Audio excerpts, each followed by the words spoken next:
Pernahkah Anda merasa pergelangan kaki membengkak saat bangun pagi, atau kaki terasa berat setelah berjalan sebentar, sementara kulit di sekitar sendi tampak lebih tipis dan rapuh dari biasanya?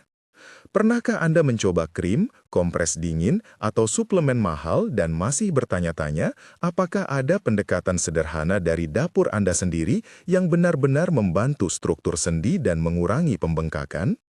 Di sini, saya akan menunjukkan 8 sayuran yang layak mendapat tempat di piring Anda, dari yang paling ringan pengaruhnya sampai yang paling kuat, beserta cara memasak yang mempertahankan nutrisi penting untuk mendukung produksi kolagen dan aliran darah di kaki Anda. Tonton sampai habis, tekan subscribe dan like jika mau lebih banyak tips praktis. Informasi ini nang substitui avaliasi medis, konsultasi semedik atau nutrisionis antes de mudar dieta, spesialinen setomar medicamentos o ciher kondisión kronika. Bayangkan suatu pagi di dapur sederhana milik Ibu Lila, cahaya matahari menari di atas meja, aroma bawang putih yang dipanggang mengisi udara, dan sebuah panci kecil berisi kaldu sayur yang perlahan mengeluarkan uap. Ibu Lila, 67 tahun, menarik kursi dekat meja, menggosok kakinya yang kadang bengkak setelah berjalan ke pasar. "Saya hanya mau bisa turun anak tangga tanpa rasa takut," katanya pada putrinya, Sari. Dialog kecil ini bukan sekedar cerita, ia adalah wajah nyata dari banyak orang yang mencari perbaikan bertahap, yang bisa dimulai dari bahan-bahan sederhana. 8. Zucchini dan courgette. Tanda awal, kaki terasa kaku dan sedikit bengkak setelah duduk lama. Mekanisme, zucchini kaya akan air dan antioksidan ringan yang membantu mengurangi stagnasi cairan lokal. Teksturnya lembut, membantu asupan serat yang mempengaruhi keseimbangan cairan tubuh. Cara makan, iris tipis, panggang dengan sedikit minyak zaitun dan perasan lemon sampai tepian agak kecoklatan, atau buat salad spiral mentah untuk tekstur renyah. Untuk menjaga vitamin yang mudah rusak, hindari merebus terlalu lama, panggang ringan atau makan mentah lebih baik. Frekuensi dan hasil, 2-3 kali per minggu, beberapa orang melaporkan penurunan sensasi kaku dalam 2-4 minggu. Beberapa penelitian observasional menunjukkan pengaruh positif pola makan kaya sayuran berair terhadap keseimbangan cairan, meski efek tiap individu berbeda. 7. Lobak dan radis, tanda pembengkakan ringan pada pergelangan kaki dan rasa berat di betis. Mekanisme, lobak mengandung senyawa sulfur dan enzim yang dapat membantu pencernaan dan respon inflamasi ringan. Ini mendukung kerja pipa aliran darah kecil pada kulit dan subkutan. Cara makan, iris tipis dan tambahkan pada salad dengan yogurt plain dan herba segar, atau panggang dengan minyak biji rami sampai karamel ringan untuk rasa manis yang memikat. Frekuensi dan hasil, 1-2 porsi per minggu, biasanya terasa lebih ringan dalam 3-6 minggu jika dipadukan dengan aktivitas ringan. Laporan klinis kecil mengindikasikan manfaat antiinflamasi dari sayuran Crucifera minor, namun klaim numerik perlu dikonsultasikan dengan literatur lebih dalam. 6. Wortel, tanda kulit di sekitar lutut tampak lebih tipis atau kering, otot betis kehilangan sedikit kekenyalan. Mekanisme, wortel kaya beta-karoten yang mendukung regenerasi jaringan dan vitamin A, serta polifenol yang melindungi kolagen dari kerusakan oksidatif. Bayangkan kolagen sebagai benang pengikat yang perlu dilindungi agar tetap kuat.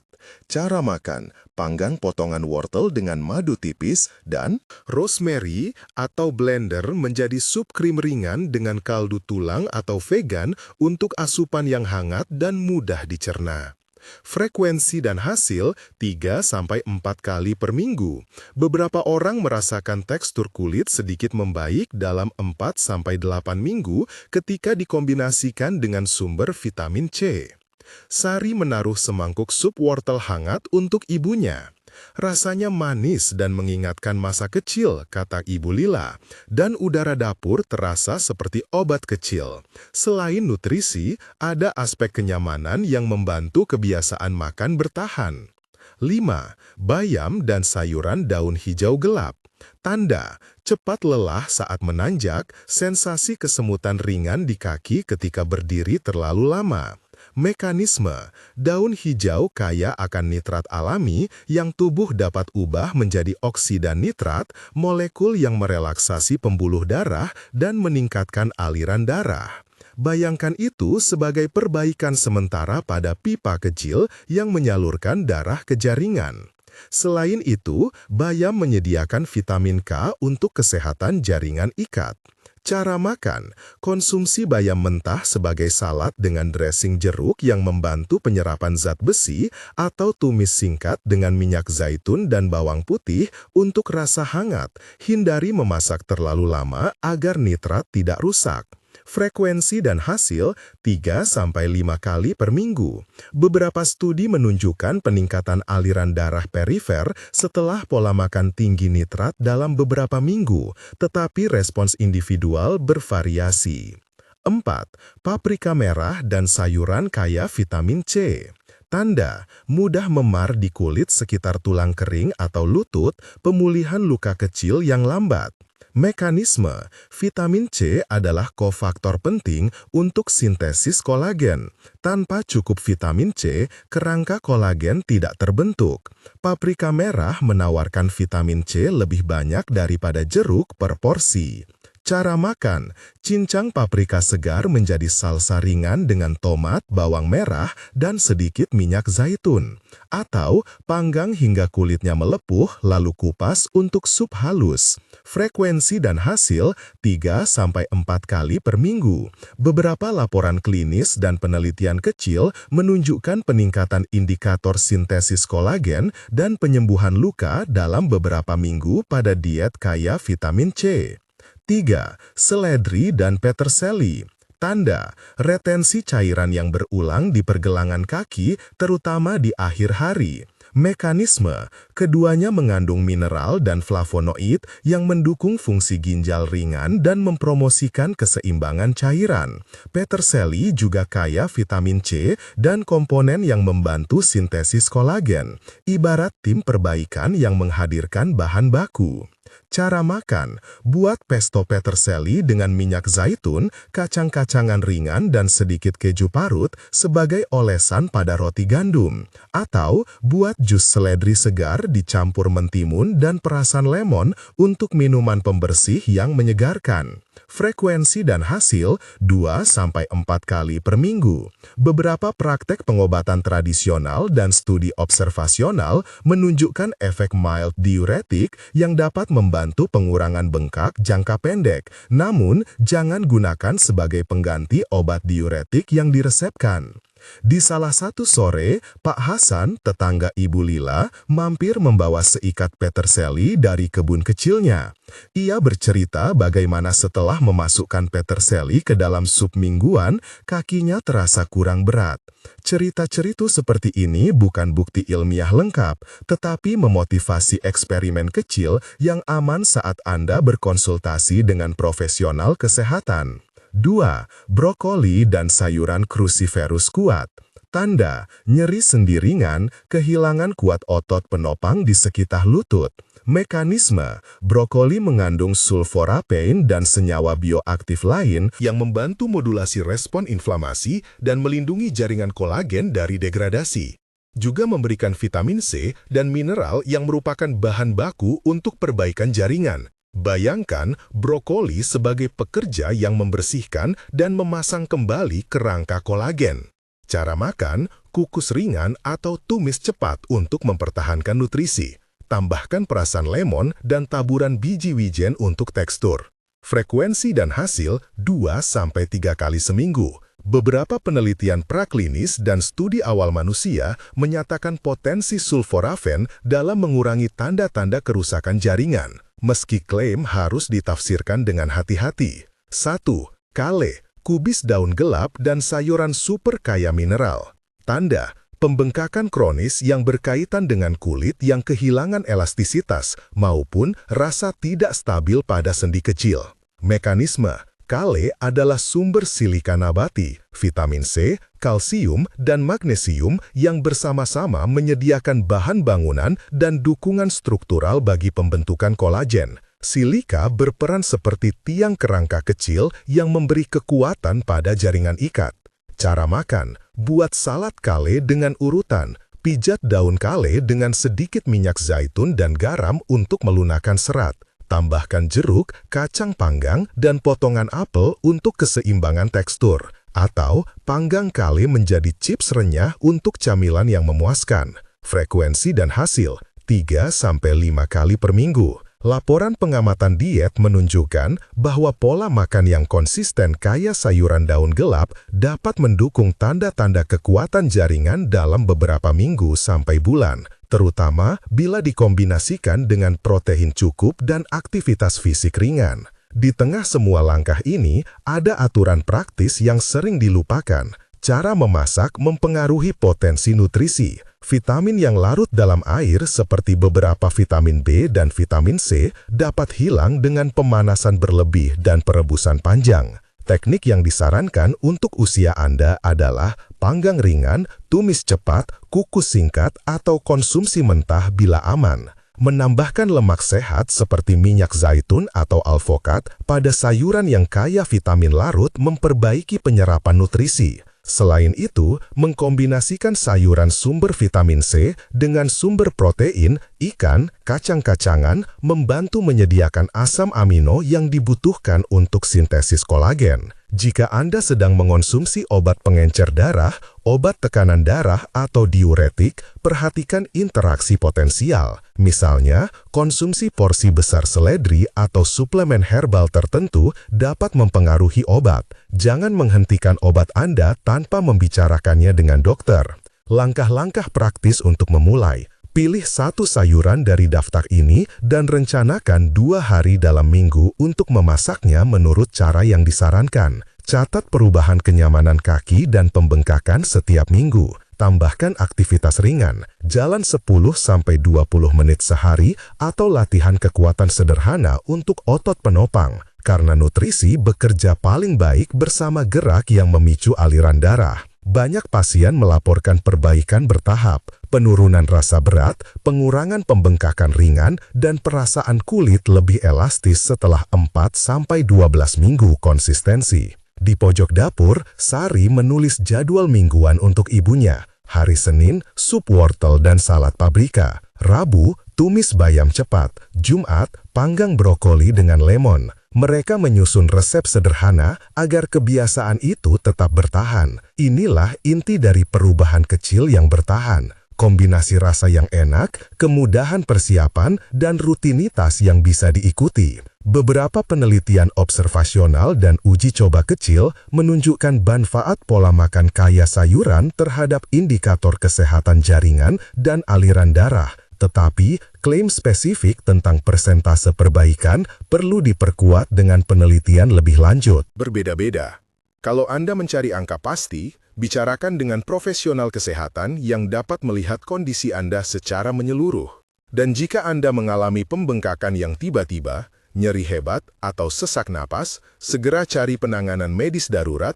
Itu bukan hal yang boleh ditangani sendirian dengan makanan. Sekarang, setelah Anda melihat 8 sayuran tersebut dan mendapat resep sederhana untuk memasukkannya ke dalam minggu Anda, bagaimana memulai jika dapur Anda terbatas waktu atau peralatan? Kita akan membahas susunan menu mingguan yang praktis, variasi resep untuk rasa yang berbeda, dan kiat penyimpanan agar sayuran tetap segar lebih lama, sehingga perubahan ini jadi mudah dan menyenangkan, bukan beban. Saya juga akan menuliskan panduan singkat berapa banyak yang wajar dikonsumsi untuk lansia dengan kebutuhan kalori rendah, serta contoh belanja hemat yang mempertahankan kualitas nutrisi. Sari menatap ibunya, memegang secangkir teh hangat.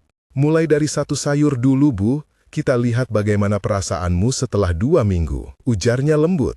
Ibu Lila mengangguk, dan di wajahnya terlihat kombinasi harap dan kewaspadaan. Reaksi yang wajar ketika mencoba sesuatu yang baru. Perubahan kecil sering dimulai dengan percobaan sederhana di meja makan. Masih banyak hal praktis yang akan kita selesaikan. Menu mingguan, penyesuaian bagi yang punya pembatasan diet, dan tips bagaimana mengukur sendiri apakah ada kemajuan. Kita akan melanjutkan ke bagian tersebut sekarang dengan resep harian yang menggabungkan 3 sayuran teratas dan panduan berapa banyak makan untuk hasil optimal. Minggu menu yang praktis tidak perlu rumit.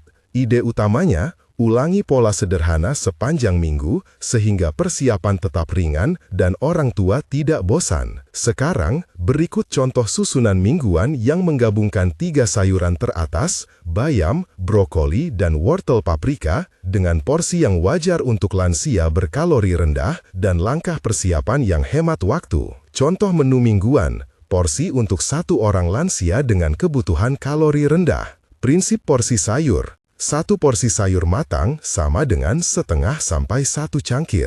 Target 3-4 porsi sayur matang per hari, sama dengan setengah sampai 2,5 cangkir total, disebar ke sarapan, makan siang, cemilan, dan makan malam. Prinsip porsi protein. 1 porsi protein hewani sama dengan 60-90 gram, matang. Sumber nabati, kacang-kacangan, tahu, sama dengan setengah sampai 1 cangkir matang. Lemak sehat, 1 sendok makan minyak zaitun atau 1/4 buah alpukat per piring sayur untuk meningkatkan penyerapan vitamin. Senin, sarapan.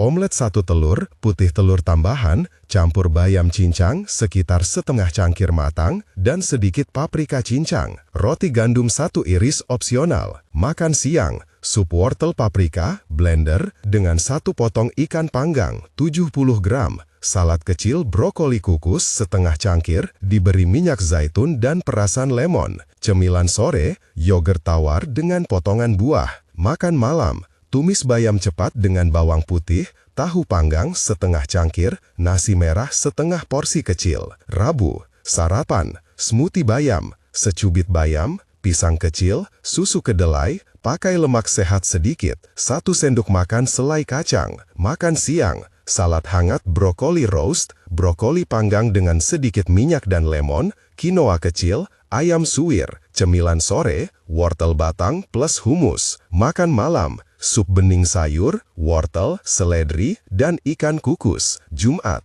sarapan, bubur gandum dengan potongan buah dan taburan Kacang. Makan siang, brokoli plus paprika tumis cepat dengan udang kecil, jagung manis sedikit. Cemilan, telur rebus. Makan malam, panggang brokoli dengan lemon plus kentang kecil plus daging tanpa lemak. Variasi dan penyesuaian tiap minggu. Ulangi pola dasar tetapi ganti bumbu. Minggu ini bawang putih dan lemon, minggu lain gunakan jahe dan kecap rendah garam, lainnya pakai rempah kering seperti paprika manis, ketumbar, atau herba kering. Jika bosan, tukar bayam dengan caisim atau kale jika tidak ada kontra medis. Brokoli bisa diganti kembang kol, wortel bisa diganti ubi bit manis dalam porsi kecil. Resep sederhana, cepat, 15-25 menit. 1. Tumis bayam cepat. Panaskan 1 SDT minyak zaitun, tumis 1 siung bawang putih cincang sampai harum. Tambahkan 2 cangkir bayam segar, aduk cepat sampai layu 1-2 menit. Peras sedikit lemon, tambahkan garam atau merica secukupnya. Sajikan segera. 2. Brokoli panggang lemon. Potong brokoli menjadi kuntum kecil, campur dengan 1 SDM minyak, sedikit garam dan merica. Panggang 12-18 menit pada suhu sedang tinggi sampai pinggiran kecoklatan. Peras lemon saat matang. 3. Sup wortel paprika. Tumis bawang, tambahkan wortel dan paprika potong, tunggu 5 menit. Tambahkan kaldu rendah sodium sampai sayuran lunak. Blender, tambahkan 1 SDM minyak zaitun saat dihidangkan. Penyesuaian bagi pembatasan diet umum. Diabetes, perhatikan porsi karbohidrat, nasi, roti, kentang. Utamakan sumber karbo kompleks, nasi merah, quinoa, dan ukur porsi. Sayur-sayuran non-tepung tidak menaikkan gula darah secara signifikan. 2. Penyakit ginjal atau kadar kalium tinggi. Beberapa sayuran, bayam, brokoli, wortel, mengandung potasium. Bukan berarti harus dihilangkan, tetapi porsinya disesuaikan dan Anda perlu konsultasi dokter atau gizi. Teknik pengurangan potasium. Potong sayuran kecil, rebus sebentar, buang air rebusan dan lanjutkan masak. Gunakan porsi lebih kecil. 3. Penggunaan antikoagulan, misalnya warfarin. Sayuran hijau daun mengandung vitamin K. Kunci adalah konsistensi, bukan penghilangan penuh. Tetap memberi jumlah vitamin K yang relatif stabil tiap hari, membantu menjaga efektivitas obat. Jangan menghentikan obat atau mengubah drastis jumlah bayam atau peterseli tanpa konsultasi. Diuretik, obat tekanan darah. Beberapa obat mempengaruhi kalium. Bicarakan dengan dokter sebelum menambah suplemen herbal atau meningkatkan konsumsi makanan tinggi kalium secara besar-besaran. Cara menyimpan dan memanfaatkan keterbatasan dapur. Belanja hemat. Beli sayur beku, bayam dan brokoli beku sering lebih murah dan bergizi setara. Beli dalam jumlah sesuai rencana 1-2 minggu. Sayur beku sudah siap pakai, mengurangi waktu cuci atau iris. Penyimpanan segar. Jangan cuci sayur sepenuhnya sebelum disimpan. Keringkan, bungkus kertas dapur, dan taruh di dalam wadah kedap udara di laci pendingin agar tahan lebih lama. Paprika dan wortel bertahan lama bila digulung dan disimpan di crisper. Teknik batch cooking. Panggang sekantong brokoli besar sekaligus. Simpan dalam wadah tertutup dan hangatkan porsi per porsi. Rebus panci lentil atau kacang kering seminggu sekali untuk sumber protein cepat. Peralatan minimal. Oven lemari atau pemanggang atau loyang bisa memanggang banyak sayuran. Panci kecil cukup untuk tumisan. Microwave dapat digunakan untuk kukus cepat. Tuang sedikit air dalam mangkuk, tutup, masak 2-4 menit. Tips sisa makanan. Dinginkan dengan cepat, simpan maksimal 2-3 hari di kulkas. Untuk penyimpanan lebih lama, bekukan dalam kotak porsi. Mengukur kemajuan. Sederhana Dan konsisten. Catatan mingguan, tiap minggu catat 1. Berat badan. 2. Lingkar pergelangan kaki atau tumit, gunakan pita pengukur pada posisi yang sama. 3. Tanda jejak kaos kaki, seberapa lama bekas hilang. 4. Nyeri atau ketidaknyamanan, skala 0-10. 5. Jarak atau waktu jalan tanpa istirahat. Foto sebelum selepas, foto kaki dari sudut yang sama setiap 2 minggu untuk melihat perubahan pembengkakan. Riwayat makanan singkat. Catat makanan utama setiap hari 3-4 baris. Setelah 4 minggu, Anda bisa melihat pola apa yang membantu atau memperburuk gejala. Waktu yang realistis. Banyak pasien melihat perbaikan awal dalam 4-12 minggu, penurunan pembengkakan signifikan tergantung penyebab dasar. Jika pembengkakan tiba-tiba atau disertai gejala lain, sesak nafas, nyeri hebat, segera ke layanan kesehatan. Interaksi obat dan herbal. Kata hati-hati. Bawang putih, kunyit, jahe, dan suplemen herbal dapat berinteraksi dengan obat tertentu, misal menambah risiko perdarahan. Jika Ibu Lila menggunakan antikoagulan, Sari mencatat semua suplemen dan makanan berpotensi kuat dan mendiskusikannya dengan dokter. Jangan mengganti obat resep dengan makanan. Makanan mendukung kesehatan jaringan dan peredaran, tetapi obat yang diresepkan harus tetap dikonsultasikan. Belanja hemat dan daftar simpel. Segar, paket bayam, 1 kepala brokoli atau kantong brokoli beku, 1 kilogram wortel atau paprika musiman, protein murah, telur, tahu, kacang kering, ikan kaleng, pilih rendah sodium, ayam potong. Dasar dapur, minyak zaitun, bawang putih, bawang bombay, kaldu rendah sodium, lemon, garam sedikit, merica. Beku atau kaleng, bayam beku, brokoli beku, kacang kaleng bila sebelum digunakan, tomat kaleng.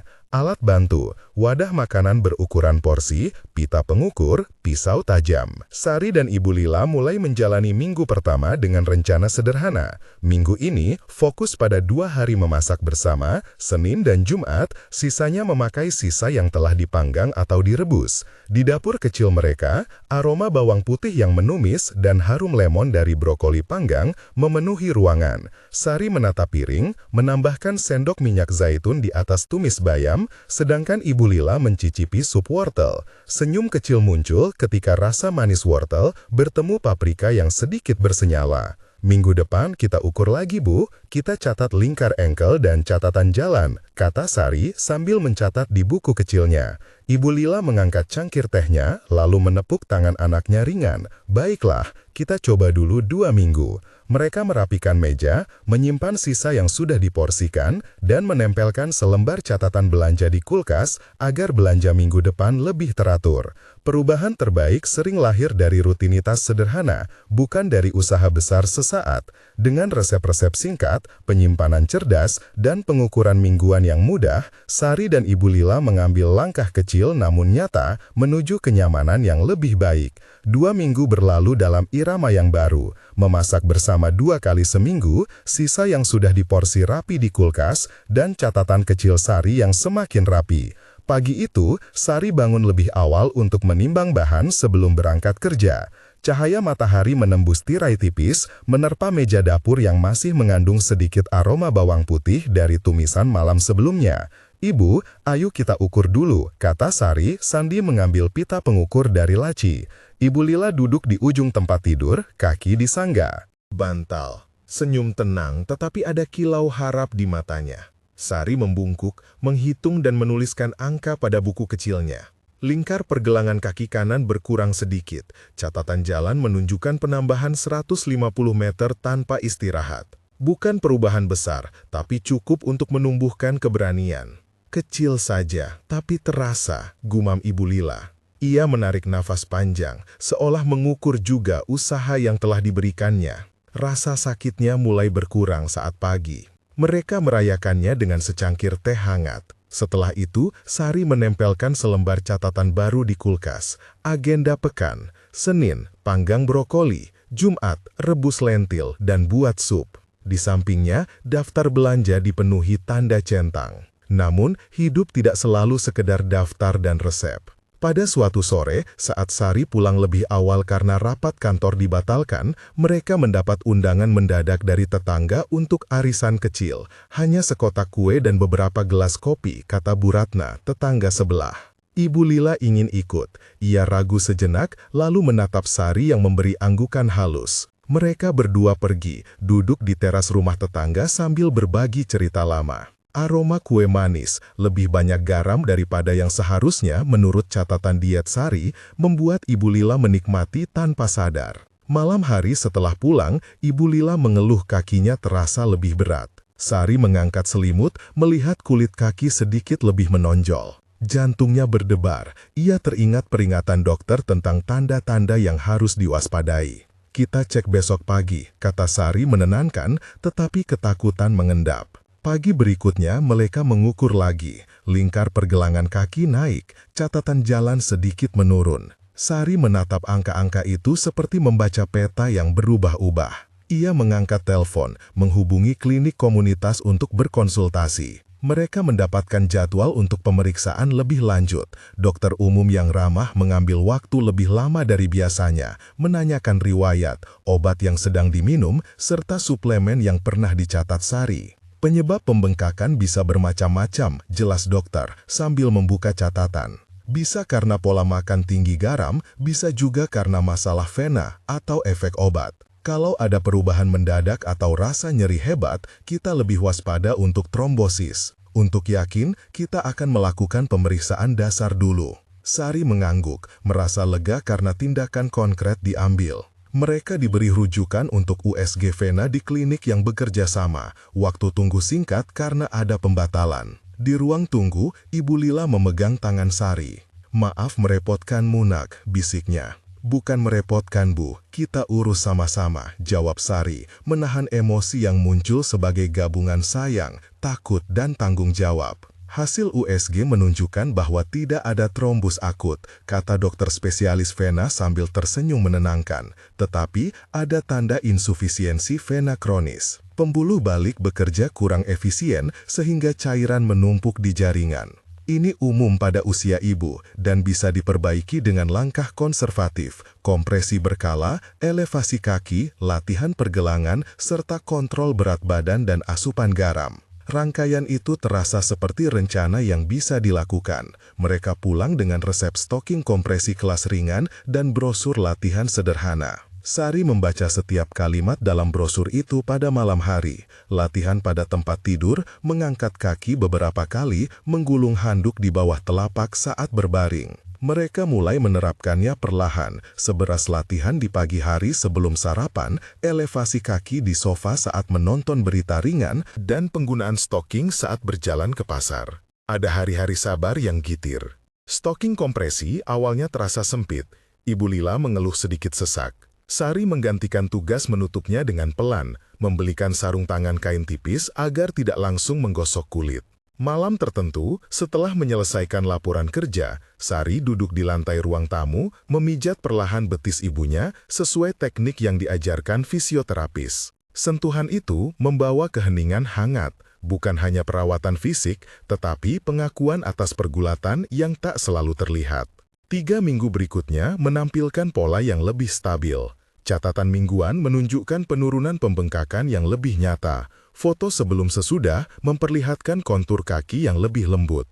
Lebih penting lagi, Ibu Lila bisa mengikuti jalan singkat di taman dekat rumah, 2 putaran kecil di sekitar lapangan tanpa duduk di bangku, sesuatu yang dulu terasa mustahil beberapa bulan lalu. Udara sore itu membawa wangi rumput dan bunyi anak-anak bermain, serta tawa kecil dari mulut Ibu Lila yang membuat Sari menahan bahagia. Perubahan itu bukan hanya fisik. Dalam refleksi sore-sore yang tenang, Ibu Lila berbagi cerita tentang masa muda, bagaimana ia menenun kain dengan tangan yang kini merekah, tentang suami almarhum yang selalu terpaut pada kesederhanaan. Ada kerutan yang muncul di sudut mata saat ia bercanda, dan Sari mendengar dalam kata-katanya rasa syukur kecil yang tak diungkapkan. Bisa berjalan lagi ke warung, bisa memasak sedikit untuk tetangga. "Aku takut jadi beban," katanya suatu malam, suaranya hampir seperti doa. Sari merunduk, merasakan berat dan anugerah tanggung jawab itu.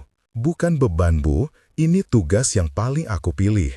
Kamu yang jaga aku waktu kecil, sekarang aku yang jaga kamu," jawabnya. Kata-kata itu sederhana, tetapi mengandung kepastian yang menenangkan. Seiring waktu, kebiasaan baru membentuk pulau-pulau kecil keseharian. Minggu memasak bersama, Jumat membuat sup bergizi, latihan pagi sebelum matahari terlalu panas. Sari juga belajar menegosiasikan waktu di kantor agar bisa menemani kontrol berkala. Bosnya yang cenderung memahami memberi ruang fleksibel beberapa hari dalam sebulan. Itu tidak menghentikan rasa bersalah Sari ketika rapat penting bertepatan dengan janji dokter. Ia belajar memberitahu, merencanakan dan meminta bantuan pada rekan kerja. Di lingkungan mereka, kabar perbaikan Ibu Lila menyebar perlahan. Bu Ratna membawa seikat daun kemangi untuk sup, sedangkan tetangga lain menawarkan sepatu empuk yang tak terpakai. Bantuan-bantuan kecil itu menegaskan sesuatu yang penting.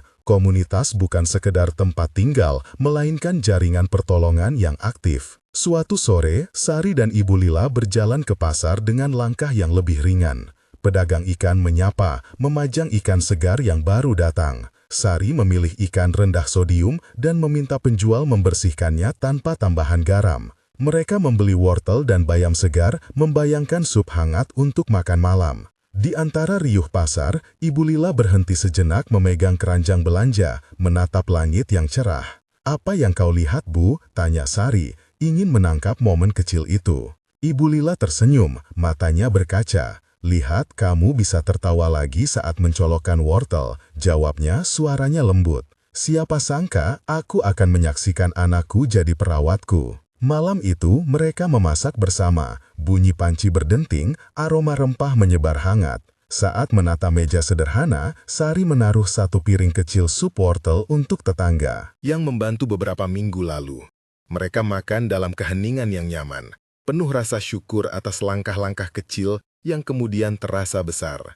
Perjalanan belum selesai, masih ada kontrol berkala, latihan, dan hari-hari ketika angka di buku kecil naik turun. Tetapi di antara itu semua tumbuh keyakinan. Dengan perencanaan, dukungan, dan kebiasaan kecil, kehidupan berjalan lebih ringan. Sari menutup buku catatannya malam itu dengan sebuah catatan baru. "Teruskan, kita sudah lebih jauh." Ibu Lila memegang tangan anaknya dan menaruh kepala di bahu Sari sejenak, seperti kedua wanita yang saling menguatkan dalam keheningan yang penuh arti. Langit malam menutup hari dengan kedamaian. Di luar, lampu calon bulan menebarkan cahaya lembut. Sementara di dapur, panci yang baru dicuci mengkilap seperti janji baru esok hari. Mereka tahu perjalanan ini bukan garis lurus, tetapi mereka berjalan bersama dengan langkah yang lebih mantap dari sebelumnya.